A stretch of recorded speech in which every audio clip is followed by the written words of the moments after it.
نمازی کے قریب زور سے تلاوت کرنا۔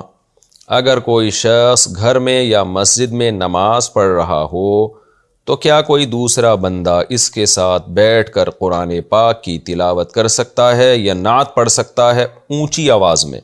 اس بارے میں رہنمائی فرما دیں عمیر علی ساحل کوٹ ادو سے۔ دیکھیں، اگر ٹائم ہی نماز کا ہے اور سب نماز پڑھ رہے ہیں تو پھر تو سب کے احترام میں خاموش رہنا چاہیے، لیکن انفرادی طور پہ گھر میں کوئی کسی وقت عبادت کر رہا ہے تو مختلف قسمیں عبادت کی، کوئی تلاوت کر رہا ہے، کوئی نماز پڑھ رہا ہے، کوئی دعا مانگ رہا ہے، کوئی نعت پڑھ رہا ہے، تو ٹھیک ہے، سب صحیح ہے۔ جب تک نمازی کو کوئی خاص تکلیف نہ ہو تو کر سکتے ہیں، کیونکہ ایک آدمی کی خاطر پورے محلے کو خاموش کرانا یہ بھی تو زیادتی ہے نا۔